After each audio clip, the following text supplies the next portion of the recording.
معراج کا سفر 3 مرحلوں میں ہوا ہے. 3 منزلیں، مرحلے نہیں 3 منزلیں. پہلی منزل تو قرآن پاک سے صاف ثابت ہے، اس کا انکار جائز ہی نہیں ہے. اللہ نے فرمایا پاک ہے وہ ذات جس نے اپنے بندہ خاص کو رات کے ایک حصے میں مسجد حرم سے مسجد اقصی تک کا سفر کرا. یہ قرآن پاک سے ثابت ہے. یہ سفر مسجد حرم سے لے کر مسجد اقصی تک کا سفر. مسجد اقصی بیت المقدس کو کہتے ہیں. دوسرا سفر ہے بیت المقدس سے لے کر آسمانوں کا سفر، جس میں پہلا آسمان، دوسرا آسمان، تیسرا، چوتھا، پانچواں، چھٹا، ساتواں آسمان، حتیٰ کہ سدرۃ المنتہا تک کا سفر، جس میں جبرائیل امین علیہ السلام ساتھ رہے. یہ دوسری منزل، جس میں براق کی سواری کے ساتھ میرے آقا صلی اللہ علیہ وسلم جبرائیل امین کے ساتھ رہے. تیسرا سدرۃ المنتہا کے بعد جبرائیل امین علیہ السلام بھی الگ ہو گئے اور براق سواری بھی الگ ہو گئی، اور پھر یہ دونوں ہٹ گئے. صرف تنہا میرے آقا صلی اللہ علیہ وسلم لامکان کا سفر. یہ تیسری منزل. یہاں سوائے میرے نبی کے کسی دوسرے کی وہاں پر شرکت ہوئی ہی نہیں. بس وہ کون سی جگہ تھی، اس جگہ کا نام ہی نہیں، جس کو لامکان کہا گیا. اللہ رب العزت کی طرف سے آواز آتی رہی، ادن منی یا احمد، اے احمد مجھ سے قریب ہوتے جاؤ، قریب ہوتے جاؤ. میرے آقا صلی اللہ علیہ وسلم بڑھتے گئے. سورہ نجم میں اللہ تعالیٰ نے اس واقعے کو یوں فرمایا، فَكَانَ قَابَ قَوْسَيْنِ أَوْ أَدْنَىٰ. تو محبوب اور محب، اللہ اور اس کے رسول کے بیچ اتنا فاصلہ رہ گیا تھا جیسے کہ 2 کمانوں کے بیچ میں فاصلہ رہتا ہے. میرے آقا صلی اللہ تعالیٰ علیہ وسلم کی آج کی رات میرے مولا سے قربت کی رات ہے. رب تعالیٰ نے وہ حسین سعادت میرے نبی کو عطا فرمائی جو کائنات میں کسی اور کو عطا ہوئی بھی نہیں اور قیامت تک ہوگی بھی نہیں. صرف تنہا ایک ذات ہے میرے آقا صلی اللہ علیہ وسلم کی، جنہوں نے اپنے ماتھے کی آنکھوں سے رب ذوالجلال کے سراپا ذات کا دیدار فرمایا. اسی لیے اعلیٰ حضرت فاضل بریلوی رضی اللہ تعالیٰ عنہ نے فرمایا، اور کوئی غیب کیا تم سے نہاں ہو بھلا، جب نہ خدا ہی چھپا تم پہ کروڑوں. اب یہاں سے میں نے یہ 3 منزلیں آپ کو بتائی. ایک مسجد حرم سے مسجد اقصی تک، یہ قرآن پاک خود بیان کر رہا ہے. دوسری منزل ہے بیت المقدس سے سدرۃ المنتہا تک. تیسری منزل ہے سدرۃ المنتہا سے لامکان اپنے رب ذوالجلال کے قرب و جوار تک. اب یہ سفر کتنے مہینوں کا تھا، کتنے سالوں کا تھا، کتنی صدیوں کا تھا، پتہ نہیں. کیونکہ ایک آسمان سے دوسرے آسمان کے بیچ کا فاصلہ ہی فرمایا گیا کہ اگر تیز رفتار کوئی سواری دوڑے تو 500 سال کے بعد پہنچے گی. ایک آسمان سے دوسرے آسمان کے بیچ اس طرح کے 7 آسمان، پھر اس کے بعد 7ویں آسمان کے بعد سدرۃ المنتہا اتنی ہی اوپر.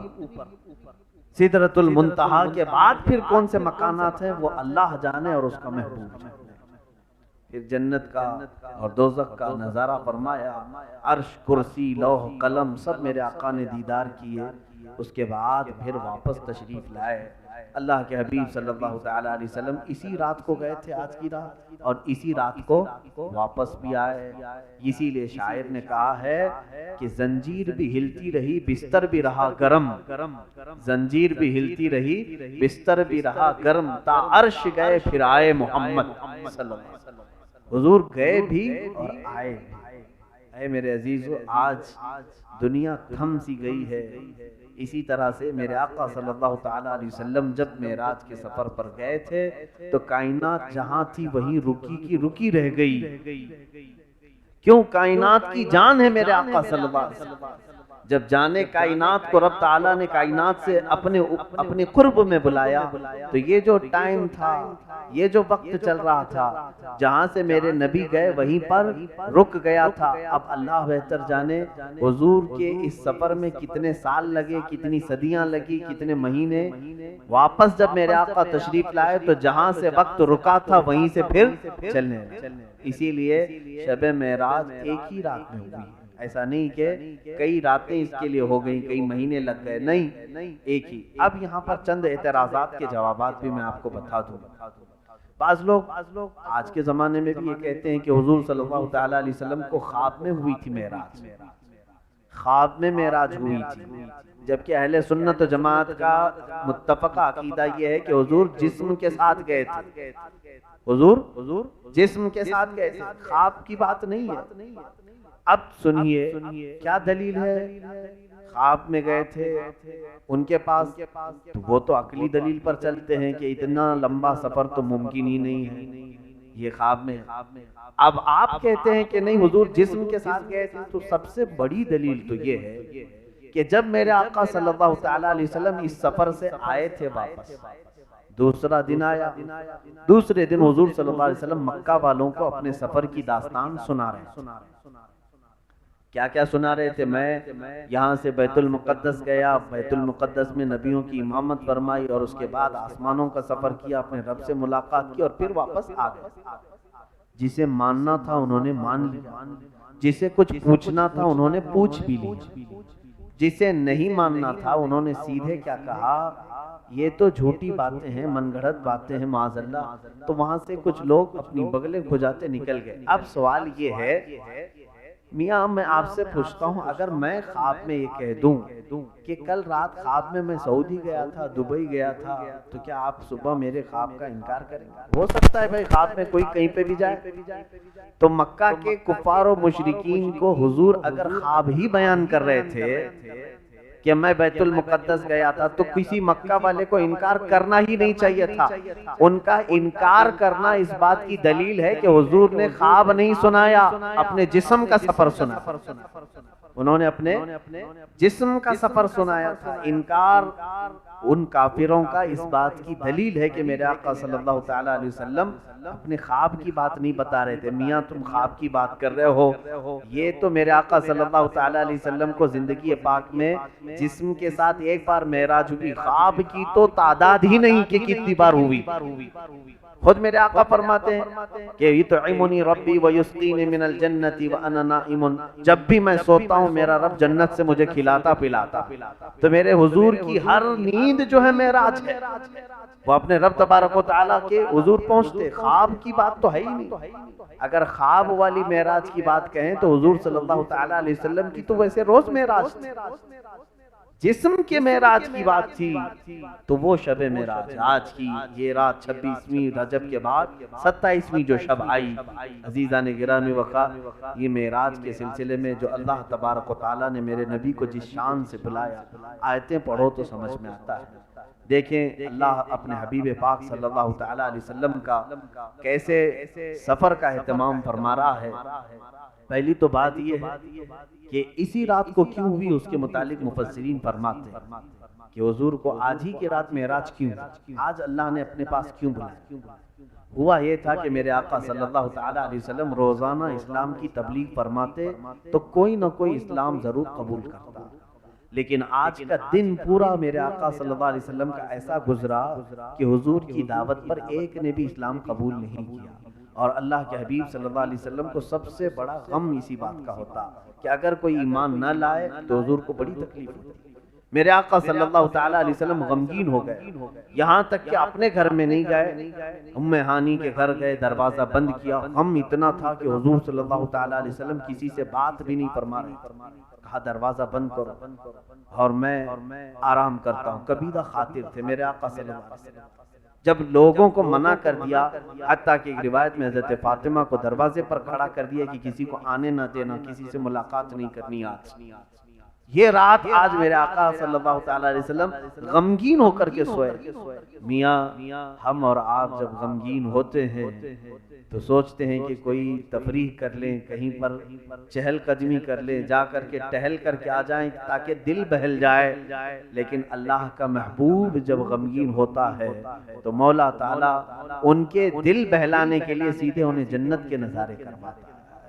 انہیں جنت کی طرف بلاتا، آؤ محبوب تمہارا دل آج ملول ہے، آج تمہارا غم کا یہ غم کی تمہاری کیفیت اللہ رب العزت کو گوارا نہیں ہے۔ سفر معراج پر بلایا، کس انداز سے بلایا؟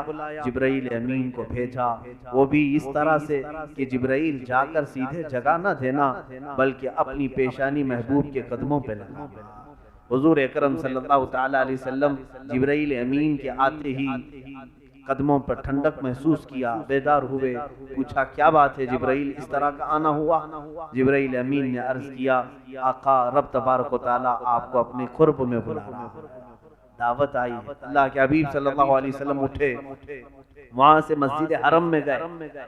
مسجد حرم میں جانے کے بعد حضور صلی اللہ علیہ وسلم کا سینہ مبارکہ چاک کیا گیا، اور اس کے بعد آپ کا قلب مبارک نکال کر زمزم کے پانی سے جبرائیل امین نے دھویا، اس میں کچھ تشت سے وہ جنت سے کچھ چیزیں لائی تھی، وہ انڈیل تھی۔ حضور پاک صلی اللہ علیہ وسلم کے قلب مبارک کو پھر سینے پر رکھا، اس کو شق صدر کہتے ہیں، اور اس کے بعد پھر ایک سواری تھی جبرائیل امین جو ساتھ لے کے آئے تھے جس کو براق کہتے ہیں۔ حضور صلی اللہ علیہ وسلم سے آپ نے عرض کیا آقا اس سواری پر سوار ہو جائے۔ کہاں کے لیے؟ کہا اب آپ آسمانوں کا سفر کریں، اس سواری پر سفر۔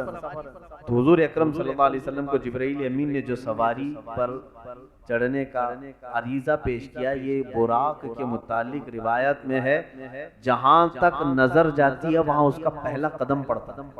یہاں سے اگر تم آسمان تک دیکھ رہے ہو تو اس کا پہلا قدم، اس کی رفتار اندازہ نہیں کر سکو، کرنٹ سے بھی زیادہ تیز رفتار براق۔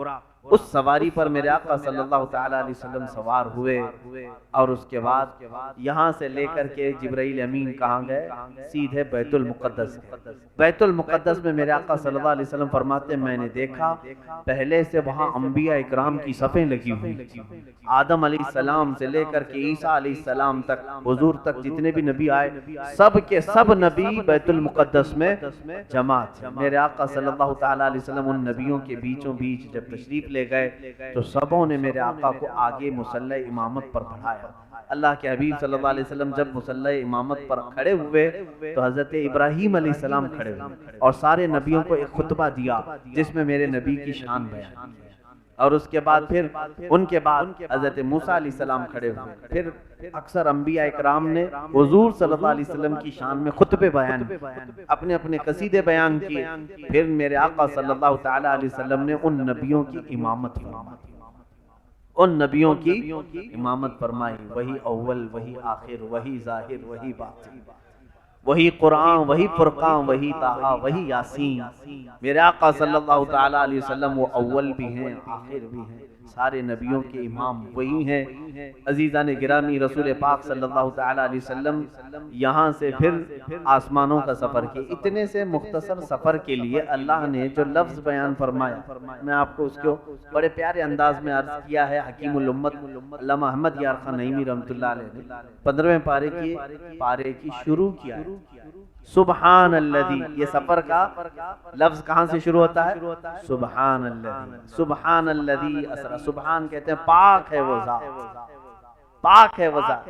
حکیم الحکمت نے اس سفر کو یوں بیان کیا کہ اے لوگوں دیکھو میرے آقا صلی اللہ تعالی علیہ وسلم کی وہ کیفیت جو تھی اس دن کی، وہ دولہے کی کیفیت تھی۔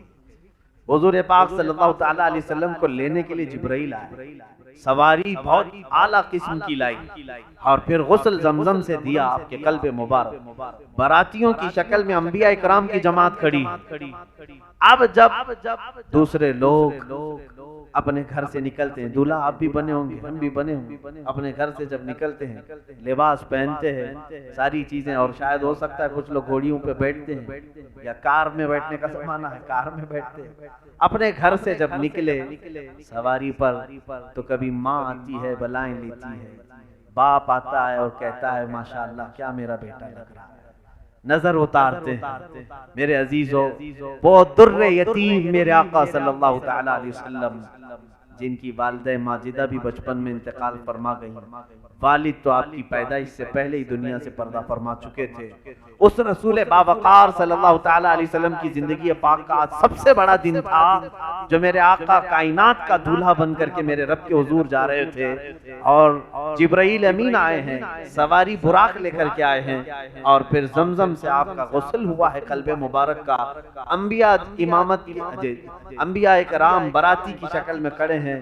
اس وقت جب میرے آقا نے سواری فرمائی پورے دولہے کی شکل میں براق کی، تو رب نے فرمایا، دوسرے کوئی کہے نہ کہے دولہا کیا لگ رہا ہے، مولا نے فرمایا سبحان الذی اسریٰ، پاک ہے وہ ذات جس نے سفر کرایا اپنے بندے۔ تو سبحان کہنے والا یہاں پر کون ہے؟ خود اللہ۔ میاں ہم اور آپ دولہا بنے تو ماں سبحان اللہ کہے گی، باپ سبحان اللہ کہے گا، دوست سبحان اللہ کہیں گا، رسول پاک دولہا ہیں تو سبحان کہنے والی ذات کون ہے؟ اللہ رب العزت۔ میرا مولا میرے آقا صلی اللہ تعالی علیہ وسلم کو اس شان کے ساتھ بلایا۔ میں یہاں پر کمپیر نہیں کرنا چاہوں گا۔ حضرت موسیٰ علیہ السلام اپنے زمانے میں ایک التجا کیے تھے اپنے مولا سے، وہ بھی قرآن پاک میں ہے، 9ویں پارے میں اللہ تعالیٰ نے اس کو بیان فرمایا۔ انہوں نے کہا ربی ارینی، اے اللہ تو مجھے اپنا دیدار کرا دے، اپنا دیدار کرا دے۔ رب نے فرمایا قال لن ترانی، مولا نے فرمایا موسیٰ تو ہرگز نہیں دیکھ سکے گا، موسیٰ تم مجھے ہرگز نہیں دیکھ سکو گے۔ لن لفظ میں نفی تاکید کے لیے آتا ہے، یعنی ہرگز نہیں، یہ نہیں فرمایا تم نہیں دیکھ سکو گے بلکہ ہرگز نہیں دیکھ پاؤ گے۔ پھر انہوں نے اصرار کیا مولا ایک بار تو اپنا دیدار کرا دے، تو رب تعالیٰ نے فرمایا ٹھیک ہے۔ اب موسیٰ علیہ السلام کو اللہ تبارک و تعالیٰ نے کس کی خواہش پر؟ موسیٰ علیہ السلام کی خواہش۔ اصرار کس کا تھا؟ موسیٰ علیہ السلام۔ سوال کس کا تھا؟ موسیٰ علیہ السلام۔ رب تعالیٰ نے فرمایا آؤ کوہ طور پر، کوہ طور پر، طور ایک پہاڑی ہے، اور فرمایا فخلع نعلیک، پہلے اپنی چپلیں اتارو نیچے، اپنی نالین اتارو، انک بالوادی المقدس، تم مقدس وادی پہ آ رہے۔ تو اللہ رب العزت نے بلایا آسمانوں کوہ طور پر۔ جب موسیٰ علیہ السلام کوہ طور پر پہنچے تو رب تبارک و تعالیٰ کو اپنا دیدار کروانا تھا نا، ان کی خواہش تھی، ان کا سوال۔ تو موسیٰ علیہ السلام کو حکم ہوا کہ فلاں درخت کی طرف دیکھتے رہو، فلاں درخت کی طرف، یا حکم ہوا فلاں پہاڑ کی طرف دیکھتے رہو۔ رب تبارک و تعالیٰ نے اپنے تجلی کے، اللہ تعالیٰ کی ذات کیسی ہے وہ بہتر جانے، سوئی کے ناکے کے بھی بہت کم حصہ، بلکہ بعض فقہاء نے کہا ہے محدثین نے کروڑواں حصہ، سوئی کے کونا جو ہوتا ہے، سوئی کی جو چونچ، اس سے بھی بہت تھوڑی سی تجلی کا ذرہ اللہ نے اس پہاڑ پر نازل فرمایا۔ موسیٰ علیہ السلام ابھی پورا دیکھ بھی نہیں سکے تھے، پوری طرح سے دیکھ نہیں رہے تھے، پلک جھپکتے ہوئے دیکھا۔ قرآن کی آیت سنیں، فَلَمَّا تَجَلَّى رَبُّهُ لِلْجَبَلِ جَعَلَهُ دَكًّا وَخَرَّ مُوسَىٰ صَعِقًا، جب رب نے تجلی ظاہر کی پہاڑ پر، موسیٰ تاب نہ لا سکے، غش کھا کر کے گر گئے اور پہاڑ پورا جل گیا۔ آج بھی وہ پہاڑ جلا ہوا موجود ہے، آج بھی وہ پہاڑ جلی ہوئی شکل میں موجود ہے، طور سینا۔ اب اندازہ کریں موسیٰ علیہ السلام کی خواہش تھی کہ مولا تو اپنا دیدار کرا دے، کرا دے۔ رب نے بلایا، وہ بھی فرمایا کہ کوہ طور پر آؤ، آسمانوں پہ نہیں، کوہ طور پر آؤ، اور وہ بھی تجلی بہت ہلکی دکھائی، پورا ہی نہیں دیکھ سکے اور غش کھا کر گر پڑے۔ میرے عزیزو، حضرت موسیٰ علیہ السلام تھے، وہ بنی اسرائیل کے اولو العزم پیغمبروں میں سے۔ ادھر دیکھیں محمد رسول اللہ صلی اللہ علیہ وسلم کی ذات پاک، میرے آقا صلی اللہ تعالیٰ علیہ وسلم سوئے ہوئے ہیں اور بیدار کر کے بلایا جا رہا ہے، آؤ محبوب تمہیں رب بلا۔ اور میرے آقا صلی اللہ تعالیٰ علیہ وسلم کو اس شان کے ساتھ بلایا گیا کہ سواری پر سوار ہو کر کے آؤ۔ آسمانوں پر پہنچے، پہلے آسمان پر، یہ لمبی تفصیل ہے، وہاں پر آدم علیہ السلام سے آپ کی پھر ملاقات ہوئی، وہاں پھر دوسرے آسمان پر دوسرے نبی سے، تیسرے آسمان، جو نبی یہاں بیت المقدس میں تھے حضور کی امامت میں نماز پڑھ چکے، پھر وہ وہاں پہنچے ہوئے تھے۔ اب ایک سوال آتا ہے کہ آپ کہتے ہیں کہ بیت المقدس میں حضور نے سارے نبیوں کو نماز پڑھا، اور پھر یہاں سے نکلے پہلے آسمان میں آدم علیہ السلام سے ملاقات ہوئی، دوسرے آسمان میں نوح علیہ السلام، تیسرے آسمان میں ادریس علیہ السلام، چوتھے آسمان میں حضرت یوسف علیہ السلام، تیسرے آسمان میں، چوتھے آسمان میں عیسیٰ علیہ السلام، اس طرح انبیاء اکرام سے ملاقات کرتے رہے۔ مجھے یہ بتائیں کہ یہ انبیاء حضور سے پہلے کیسے گئے وہاں؟ وہ تو یہاں پر امامت میں جماعت میں تھے، تو حضور پاک صلی اللہ تعالی علیہ وسلم کی اس امامت میں جماعت میں وہ شریک بھی رہے۔ اس کا جواب مفسرین نے یوں فرمایا، بات در حقیقت یہ ہے کہ حضور صلی اللہ تعالی علیہ وسلم دولہے کی شکل میں تھے، اور دولہے کی سواری بڑی آرام سے جاتی ہے، اور براتیوں کو انتظام کے لیے کبھی پہلے پہنچنا ہوتا ہے، تیزی سے وہ جا کر کے استقبال کے لیے کھڑے ہو جاتے ہیں۔ تو حضور کی وہ براق کی سواری پوری اپنی رفتار سے نہیں، بلکہ وہ اپنی شان کے ساتھ جیسے دولہے کو لے جاتی ہے، اس طرح سے وہ جا رہی تھی۔ اور اندازہ کرو وہ انبیاء اکرام کی رفتار اتنی ہے، تو پھر اگر میرے نبی کی پوری رفتار ظاہر ہو جائے تو اس رفتار کو کون پا سکے؟ عزیزان محترم، حضور پاک صلی اللہ تعالی علیہ وسلم کے معراج کے سفر کی گتھیاں سلجھانا معمولی بات نہیں ہے، سیدھے اس کا جواب ایک ہی ہے۔ بعض لوگ اگر کنفیوژن ہے کہ اتنا لمبا سفر، بیت المقدس میں اتنے نبیوں سے ملاقات، ساتوں آسمان، یہ سب چیزیں نہیں سمجھ میں آتا، عقل میں نہیں آتی۔ بہت سارے لوگ یہ سمجھتے ہیں، پہلی بات تو یہ ہے کہ مسلمان اگر ایسی بات کہے تو اسے سمجھا دیں، میاں یہ میرے آقا صلی اللہ علیہ وسلم کا معجزہ ہے۔ معجزہ اس کو کہتے ہیں جو عام لوگوں کی عقل میں نہ آئے، اگر تیری عقل میں آ جاتا تو وہ معجزہ کیسے ہوتا؟ حضور صلی اللہ تعالی علیہ وسلم نے انگلی کے اشارے سے چاند کے ٹکڑے کی، یہ تیرے ذہن میں آ گیا؟ سمجھ میں آیا؟ کوئی کر سکے گا؟ حضور نے ڈوبے ہوئے سورج کو پلٹایا، کیا یہ تمہاری سمجھ میں آ گیا؟ حضور صلی اللہ علیہ وسلم نے اپنی انگلیوں کے بیچ سے پانی کے فوارے جاری فرمائے، کیا یہ تمہاری سمجھ میں آ گیا؟ تو جب یہ معجزات سمجھ میں نہیں آئے تو معراج کیسے سمجھ میں آئے گی؟ یہاں پر صرف صدیق کا وہ ایمان چاہیے۔ حضرت ابوبکر صدیق رضی اللہ تعالیٰ عنہ کو جب حضور صلی اللہ علیہ وسلم نے یہ سنایا، میرے عزیزو، حضور سیدنا ابوبکر صدیق نے حضور سے پہلے نہیں سنا اس واقعے کو، ابو جہل سے پہلے سنا انہوں۔ آپ سفر سے آ رہے تھے، ابو جہل بیچ راستے میں پکڑ لیا اور کہا، ابو بکر ایک شخص مکہ میں آیا، یوں کہہ رہا ہے کہ رات کو یہاں سے فلسطین گیا تھا، بیت المقدس پھر واپس آ گیا۔ آسمانوں کی بات اس نے نہیں کی۔ ابو جہل نے حضرت ابو بکر کو پکڑ کے ابو بکر صدیق سے پوچھا، کیا ایسا ہو سکتا ہے؟ حضرت ابو بکر نے کہا، ایسا ایک رات میں کون جا کے آ سکتا ہے؟ نہیں ہو سکتا۔ تو ٹھاٹے مار کر کے، ٹھٹا مار کر کے ہنسنے لگا، کہا دیکھ میں کہتا نہیں تھا کہ وہ ایسی ہی بکواس کرتا ہے، معاذ اللہ رب العالمین۔ حضور کے بارے میں اول پھول بکنے لگا اور کہا، ابو بکر یہ کوئی اور نہیں محمد کہہ رہے ہیں۔ حضرت ابو بکر صدیق جلال میں آئے، کہا، او کمبخت، اگر وہ اس سے بھی بڑی بات کہیں گے تب بھی میں یقین کروں۔ تو یہاں سے بیت المقدس کی بات کر رہا ہے، وہ اس سے بھی بڑی بات کریں گے تو میں ایمان لے آؤں گا۔ اگر انہوں نے کہا یہ ایمان ہونا چاہیے۔ میرے آقا صلی اللہ علیہ وسلم نے جب فرما دیا میں نے سفر کیا، تو تم اپنی عقل کے گھوڑے مت دوڑاؤ کہ کیسے کیا ہوگا، تم اپنے اعتبار سے انہیں سوچ نہیں سکتے۔ ہم جو چیزیں کر رہے ہیں اس کے اوپر حضور صلی اللہ علیہ وسلم کو ناپ نہیں سکتے، یہ بات سمجھ کر کے چلے۔ اللہ کے نبی کی ذات اور ہے، تم عام انسانوں کی ذات اور ہے۔ اس کے علاوہ سب سے بڑی بات تو یہ ہے کہ حضور صلی اللہ تعالی علیہ وسلم خود گئے تھوڑی نہ، خود گئے تھوڑی۔ تم اگر معراج کا انکار کر رہے ہو تو گویا کہ اللہ کا انکار کر رہے۔ اللہ فرما رہا ہے میں لے گیا، اللہ لے گیا ہے۔ تو جس میں رب تبارک و تعالیٰ یہ فرما رہا ہے کہ پاک ہے وہ ذات جو اپنے بندے خاص کو لے گیا، تو اللہ لے گیا ہے، تو تمہیں درد کس بات کا؟ کیا اللہ تعالیٰ کی بھی قدرت کا انکار کرتے ہو؟ رب تبارک و تعالیٰ کی طاقت کا بھی انکار کرتے ہو؟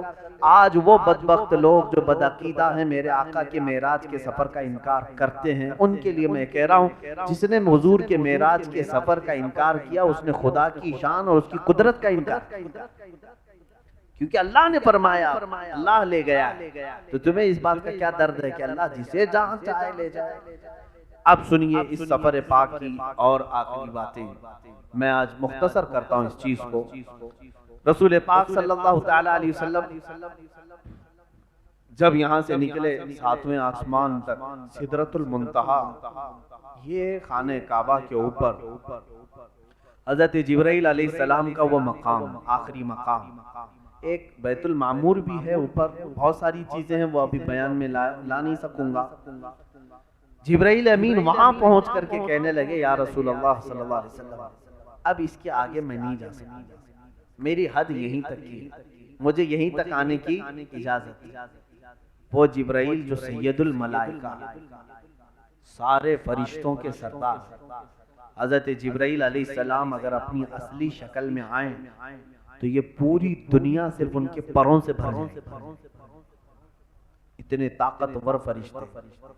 باقی سارے فرشتوں کی بات الگ ہے، حضرت جبرائیل علیہ السلام کی بات الگ، وہ طاقتور، بہت ہی پاورفل فرشتے حضرت جبرائیل علیہ السلام، جن کی رفتار کو نہیں جان سکتے۔ اندازہ کرو کہ ابراہیم علیہ السلام اپنے بیٹے اسماعیل علیہ السلام کی گردن پر چھری رکھ چکے ہیں، چھری رکھ چکے ہیں، اور چھری کے چلنے میں کتنا ٹائم لگتا ہے؟ سیکنڈوں میں بھی نہیں۔ چھری یوں رکھی، یوں چلانا ہے۔ اس چلانے سے پہلے جبرائیل علیہ السلام جنت سے زمین تک آ چکے تھے۔ یہ رفتار جبرائیل امین کی۔ توجہ چاہتا ہوں، جبرائیل کی طاقت کیوں میں بتا رہا ہوں۔ یوسف علیہ السلام کو ان کے بھائیوں نے کنویں میں پھینکا، واقعہ معلوم ہے؟ حضرت یوسف علیہ السلام کو ان کے بھائیوں نے یوں پکڑا اور کنویں میں یوں دھکیل دیا۔ کنواں بہت بڑا بھی نہیں تھا، بہت بڑا بھی نہیں تھا، لیکن ایک چیز کو جب اوپر سے گرایا جائے تو کتنی دیر میں وہ کنویں میں گرے؟ گھنٹہ لگے گا اس کو؟ منٹ لگیں گے؟ سیکنڈ بھی نہیں لگیں گے۔ اس میں بھی حدیث پاک ہے، یوسف علیہ السلام کو ان کے بھائیوں نے اوپر سے دھکا دیا، یوسف علیہ السلام کنویں کے اوپری حصے پانی پر آنے سے پہلے جبرائیل امین جنت سے نیچے آ چکے تھے اور اپنے ہاتھوں سے انہیں پکڑ کر کے ایک کونے پر بٹھا بھی چکے تھے۔ ابراہیم علیہ السلام کو نمرود نے آگ میں پھینکا، منجنیق میں ڈال کر کے پھینکا، اور وہ اتنی تیز توپ یہاں سے اڑے تو فوراً ادھر جائے، بندوق کی گولی۔ ابراہیم علیہ السلام کو آگ کے اوپر جیسے ہی ڈالا گیا، میرے خیال سے وہ سب سے تیز رفتار کی منجنیق تھی اس زمانے۔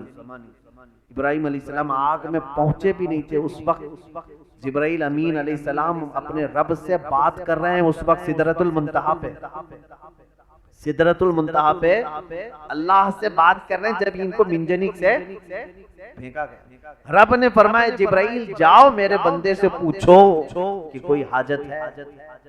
ان کے آگ میں پہنچنے سے پہلے ہی جبرائیل امین آ چکے تھے آگ۔ کتنی تیز رفتاری، سمجھ گئے؟ اس تیز رفتاری کا بادشاہ سید الملائکہ جبرائیل امین جہاں جا کر کہتا ہو یا رسول پاک اب میری طاقت کے بعد آپ کی طاقت کی شروعات، اس رسول پاک کی تیز رفتاری کو کون پہنچ سکتا ہے؟ میں نے اتنی باتیں جو جبرائیل امین کے متعلق بتائی، وہ جبرائیل کیا کہہ رہے میرے نبی سے سدرۃ المنتہا جانے کے بعد، اگر یکسر موئے برتر پرم فروغ بسوزت فروغ تجلا بسوزت، فارسی میں شیخ سعدی فرماتے ہیں ایک بال کے برابر بھی اگر میں اوپر چلا جاؤں اللہ کی تجلی کے جلال سے میرے پورے پر جل جائیں، یہاں سے میں نہیں جا سکتا۔ اب اندازہ کرو میرے آقا صلی اللہ تعالی علیہ وسلم کو میرے مولا نے کون سی طاقت عطا فرمایا۔ نادان میرے نبی کو زمین پر چلتا پھرتا دیکھ کر کے اپنے جیسا بشر کہنے لگ گئے، اپنا بڑا بھائی کہنے لگ گئے۔ تمہیں اندازہ نہیں جبرائیل نے کبھی نہیں کہا میں نبی کو میرے جیسا، بلکہ جبرائیل امین ایک بار میرے آقا کے حضور حاضر ہوئے اور کیا کہا جانتے ہیں؟ جس کو شاعر نے اپنے فارسی کے شعر میں یوں کہا ہے، آفاق ہا گردیدہ ام بسیار خوباں دیدہ ام، فارسی میں کہا گیا آفاق ہا گردیدہ ام بسیار خوباں دیدہ ام، لیکن چتو چیزیں دیگری یا رسول اللہ، میں نے بہت کائنات کو دیکھا ہے، بہت سارے آسمانوں کا، میں نے بہت ساری دنیاؤں کا سفر کیا ہے، اور بہت اچھے اچھے لوگوں کو دیکھا ہے۔ جبرائیل کہہ رہے ہیں مگر یا رسول اللہ آپ چیز ہی الگ ہے، آپ کی کیفیت ہی الگ ہے۔ جو جبرائیل حضور کو اپنا برابر نہیں کہہ سکے، یہ آج کے دوسرے کسی کھیت کی مولی بھی نہیں ہے، وہ اگر اپنے نبی کو کہیں کہ ہمارے جیسے ہی تھے، کھاتے پیتے تھے، بازاروں میں گھومتے پھرتے تھے، معاذ اللہ رب العالمین، برابری کرنے چلنے والا، یہ کبھی کیوں نہیں سوچتے؟ حضور کو یہ کہتے ہیں ان کی بھی ایک ناک تھی، دو آنکھ تھے، حضور صلی اللہ علیہ وسلم کی بھی دو کان تھے، سب ہمارے بھی۔ ایک ظالم ایسے بھی کہہ رہا تھا، تو ہم تو اس کو یہ کہتے میاں تو حضور کو صرف دیکھا، تو یہ کیوں نہیں کہتا کتے کی بھی ایک ناک ہوتی ہے، دو آنکھ ہوتی ہے، دو کان ہوتے ہیں، تو یہ کیوں نہیں کہتا کتا بھی تیری طرح، تو کتے کی طرح؟ تشبیہ تو یہاں پر بھی تو دے سکتا ہے، صرف آنکھ اور کان اور یہ ساری چیزیں ہو جانا یہ تشبیہ کی بات ہے؟ اس رسول پاک صلی اللہ تعالی علیہ وسلم کے بارے میں تم بات کر رہے ہو جس کے متعلق احادیث کریمہ یہ ہے جن کے تھوک میں بھی اللہ نے شفا رکھی ہے، جن کے پسینے مبارکہ کو عنبر اور مشک سے زیادہ حسین ترین خوشبوؤں میں رکھا ہے۔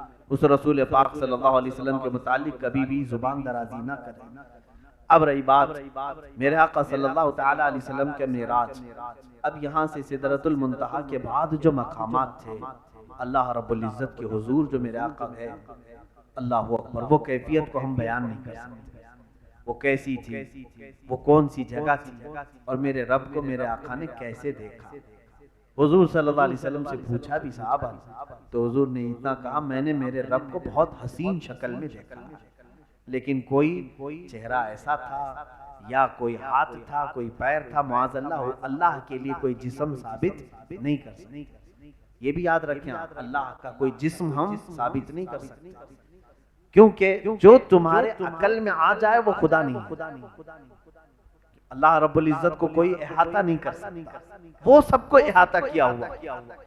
اب یہاں سے میرے آقا صلی اللہ تعالی علیہ وسلم فرماتے ہیں مجھے آواز آئی اپنے رب کی طرف، اے احمد قریب آؤ، اے احمد قریب آؤ، اے احمد قریب آؤ۔ میرے آقا کا آسمانوں میں احمد نام ہے، زمینوں میں محمد، احمد بلایا جا رہا تھا۔ اس کے بعد رب تعالیٰ سے آپ قریب ہوتے گئے، قریب ہوتے گئے۔ حضور صلی اللہ علیہ وسلم فرماتے ہیں رب ذوالجلال نے اپنے دست قدرت کو میرے سینے پر رکھا، جس کی ٹھنڈک میں نے محسوس کی، اور میں نے دیکھا زمین کے سارے خزانے میرے سامنے کھلے ہوئے تھے۔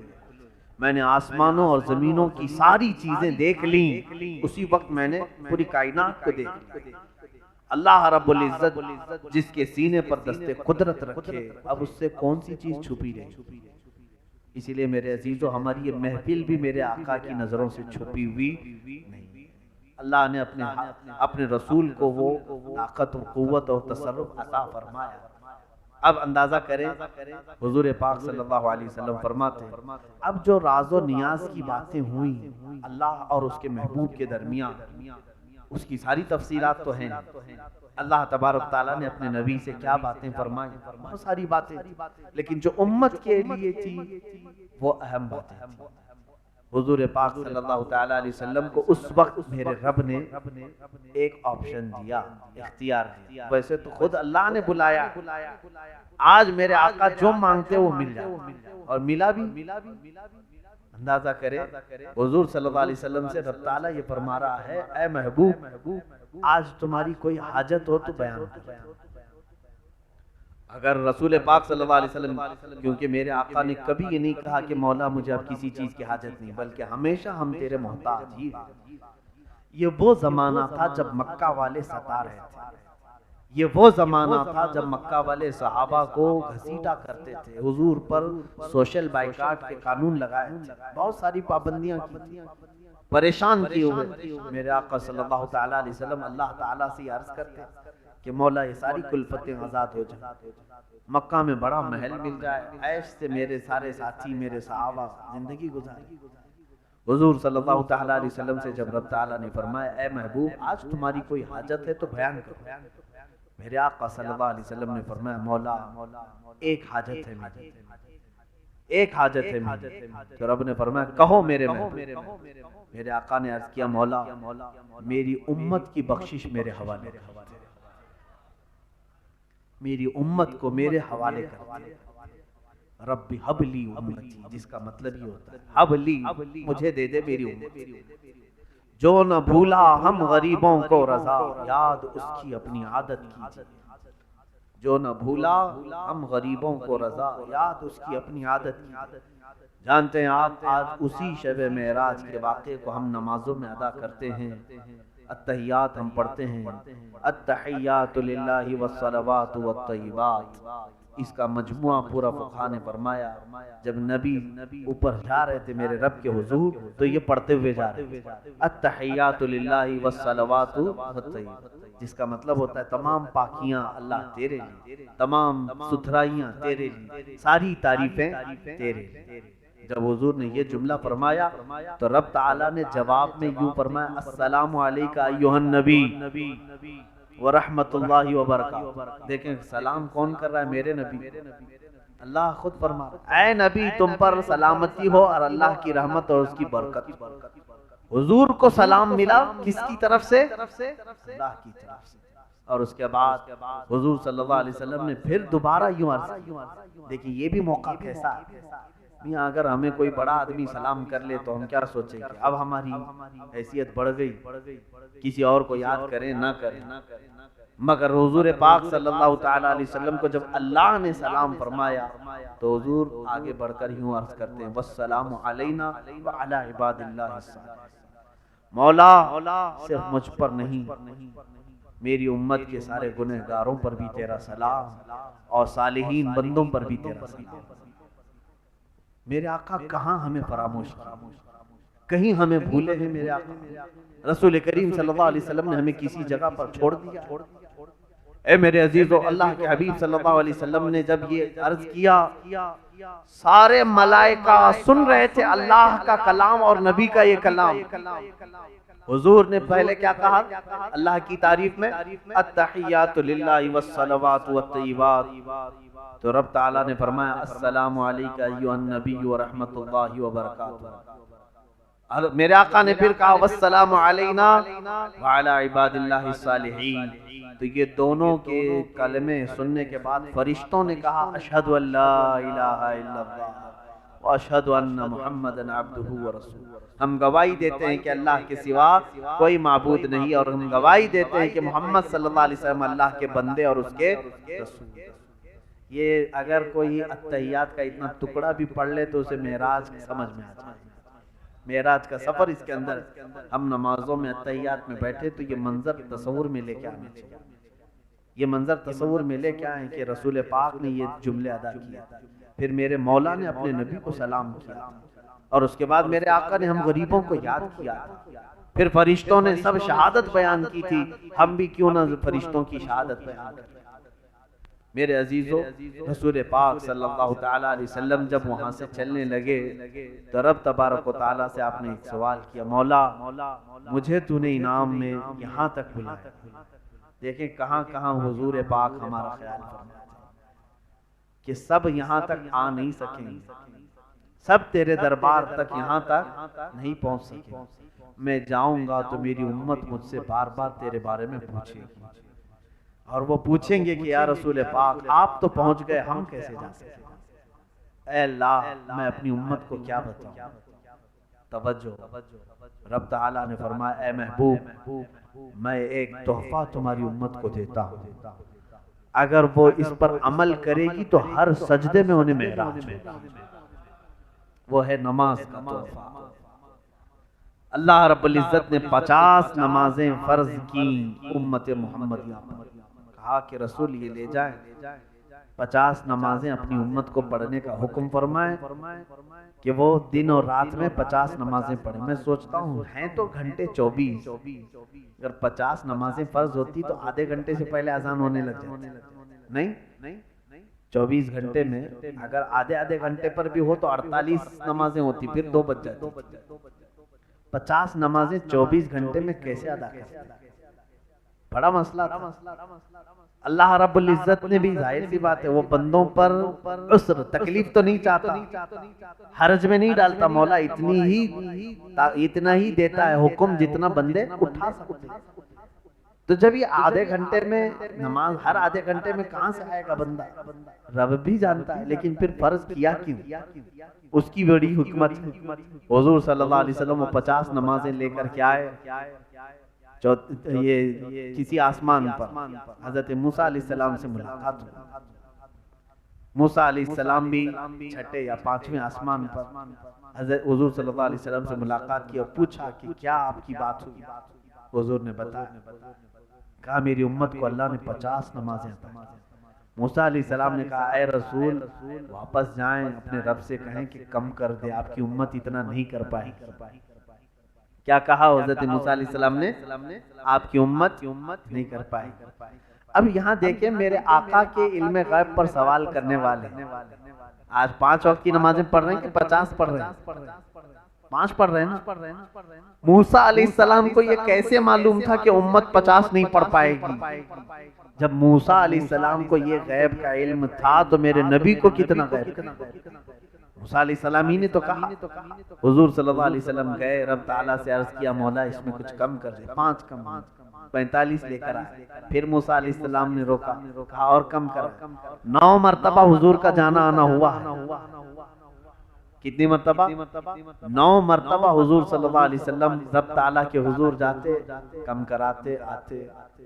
اب یہاں پر بھی بعض مفسرین نے لکھا ہے کہ ایک ہی بار میں ڈائریکٹ 45 کم کرا کے آ جاتے۔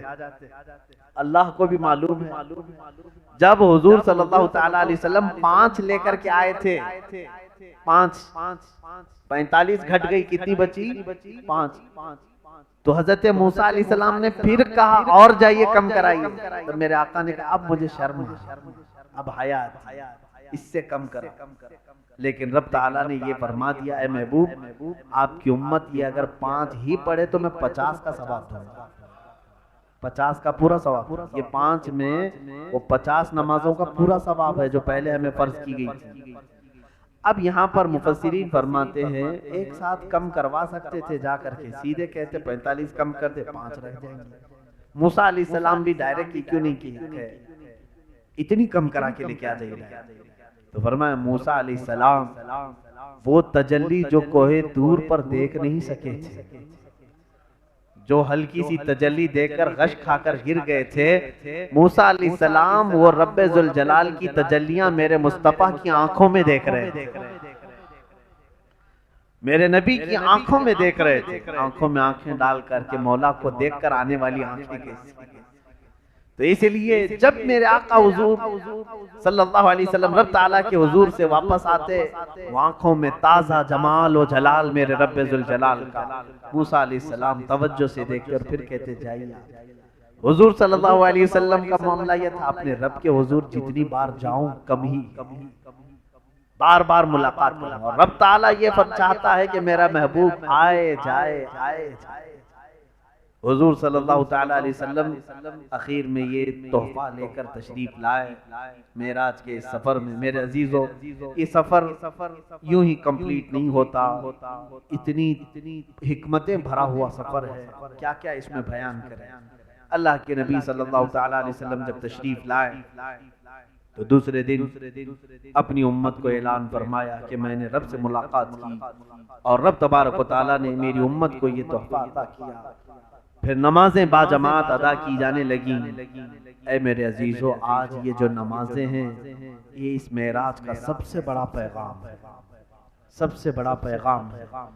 اور شب معراج منانے والے رات بھر بیٹھ کر عبادت کرنے کے لیے آج کئی لوگ آ جاتے ہیں، نوافل پڑھتے رہتے ہیں۔ شب معراج نوافل کا پیغام دینے والی رات نہیں، فرض نمازوں کی پابندی کرانے کا نام شب معراج ہے۔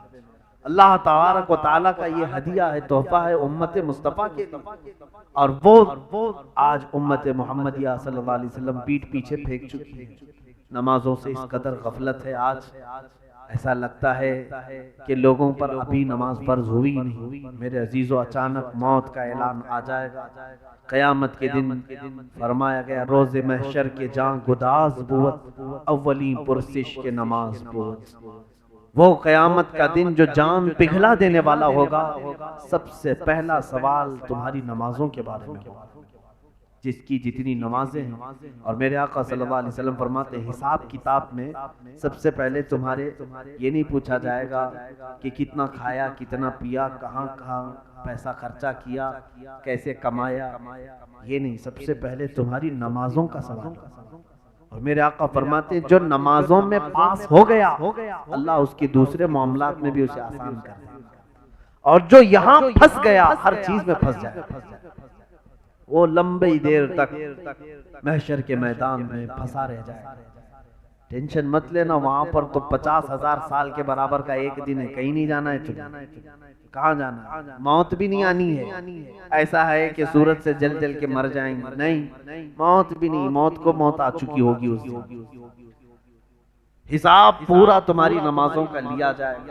اب سورہ مدثر کی آیتیں دیکھیں آپ، 29ویں پارے میں، عن المجرمین یتساءلون عن المجرمین ما سلککم فی سقر، جو جہنم میں جانے والے مجرمین ہیں وہ پوچھیں گے آپس میں ایک دوسرے سے، سوالات کریں، میاں تم کیوں آ گئے، تم کیوں دوزخ میں ڈھکیلے گئے، ایک دوسرے سے پوچھیں گے، تو سب کا جواب کیا ہوگا؟ قالوا لم نک من المصلین، وہ کہیں گے ہم نماز نہیں پڑھتے تھے، ہم نماز نہیں پڑھتے تھے اس لیے آج۔ اس کے بعد اور بھی وجوہات ہیں، لیکن سب سے بڑی وجہ یہ ہے کہ نماز نہیں پڑھتے تھے اس لیے دوزخ میں ڈالے۔ جن کی نمازیں باقی ہیں آج اللہ نے صحت دی ہے، پوری کر لو، جانے سے پہلے یہ قضا پوری کر لو، ورنہ وقت اجل آئے گا اور تمہیں فرشتہ اٹھا لے جائے۔ ہو سکتا ہے آج ہماری باتیں کچھ لوگوں کو کڑوی گزریں، کچھ لوگوں کو ایسی لگیں کہ ہمارے اوپر دقتیں ہیں، تمہیں یہ قیامت کے دن سمجھ میں آئے۔ میرے آقا صلی اللہ علیہ وسلم نے فرمایا بے نمازی کا حشر قارون، فرعون اور حامان کے ساتھ، دوزخ کے دروازے پر اس کا نام لکھا جائے گا کہ فلاں بے نمازی تھا۔ میرے آقا صلی اللہ تعالی علیہ وسلم نے اپنے نزع کے عالم میں، وفات کا وقت قریب ہے، اس وقت نماز کو میرے آقا نے ترک نہیں فرمایا۔ اس انداز سے میرے آقا مسجد میں تشریف لائے تھے، صحابہ فرماتے ہیں حضور صلی اللہ علیہ وسلم دو صحابہ کے کندھوں پر ہاتھ رکھ کر کے چل رہے تھے، حضور صلی اللہ علیہ وسلم کا پیر مبارک زمین پر گھسٹتا ہوا آ رہا تھا، میرے آقا زمین پر پیر نہیں رکھ رہے، اتنی علالت، اتنی تکلیف کے بعد بھی میرے آقا مسجد نبوی شریف میں جماعت کے ساتھ نماز کے لیے حاضر ہوئے۔ آج لوگ صحت مندی کے ساتھ نمازیں ترک کر رہے ہیں، نمازوں کو بھولے بیٹھے، لوگ یہ سمجھ رہے ہیں کہ ہمارا حساب نہیں ہونا۔ عزیزان گرامی وقار، یہ آج معراج کے متعلق جو کچھ بھی میں بیان کیا وہ آغاز باب تھا، میں نے برکت کے لیے آج یہ چیزیں رکھی ہیں۔ میرے مصطفیٰ کریم صلی اللہ علیہ وسلم کا عظیم سفر ہے، اور یہ سفر ہم بیان کرتے رہتے ہیں صرف اس لیے کہ ہمارے نئے بچوں میں میرے آقا کا سفر یہ منتقل ہوتا جائے، بعد میں کوئی ہمارے ان بچوں کے ذہنوں کو خرید کر کے یہ نہ کہے کہ یہ سب من گھڑت کہانیاں تھیں، کوئی ہمارے بچے کو بہکا نہ سکے، دھوکہ نہ دے سکے۔ اس لیے میرے عزیزوں اپنے بچوں میں یہ منتقل کرتے جاؤ سفر معراج کو، میرے نبی کیسے گئے تھے معراج میں۔ اسی لیے میں بارہا کہتا ہوں بچوں کو اگر سکھانا ہے تو اتنا ہی سکھا دو، 5 حرف والا معراج ہے، کتنے؟ میم عین را الف جیم، 5 ہی حرف والا معراج، بچوں کو رٹا کر کے یاد کرا دو، ان سے اتنا ہی کہو۔ ہمارے استاد نے ہمیں بتایا تھا بچوں کو یہ کہو معراج کی میم یہ بتاتی ہے کہ محمد کو معراج ہوئی صلی اللہ علیہ وسلم۔ کس کو معراج ہوئی؟ میم یہ بتاتی ہے کہ محمد کو معراج ہوئی۔ عین اس کے بعد سیکنڈ حرف کیا آ رہا ہے؟ عین۔ عین یہ بتاتا ہے کہ عرش پر گئے تھے۔ اس کے بعد 3rd نمبر پر آ رہا ہے را۔ را یہ بتاتی ہے کہ رات کو گئے تھے۔ پھر 4تھے نمبر پر الف ہے، الف یہ بتاتا ہے اللہ کے پاس گئے تھے۔ آخر میں جیم آ رہا ہے، جیم یہ بتاتا ہے جسم کے ساتھ گئے تھے۔ اتنا بھی اگر بچوں کو بتا دیں یہ 5 حروف، محمد صلی اللہ علیہ وسلم عرش پر گئے تھے، رات کو گئے تھے، اللہ کے پاس گئے تھے، جسم کے ساتھ گئے تھے، اتنا ہی پورا اس میں شامل ہو گیا۔ اپنے بچوں کو منتقل کرتے رہے سفر معراج، اس لیے کہ بعد کے زمانے میں کہیں ایسا نہ ہو کہ کچھ بد عقیدہ ان سے ہمارے عقائد کو چھین نہ لے، ہماری روایات کو ختم نہ کرے۔ قدیر و جبار خدا ہم سب کو تو ہمارے گناہوں سے آزاد کر دے، معاف فرما دے، ہمارے بچوں کو تو سلیقہ عطا فرما، تمیز عطا فرما۔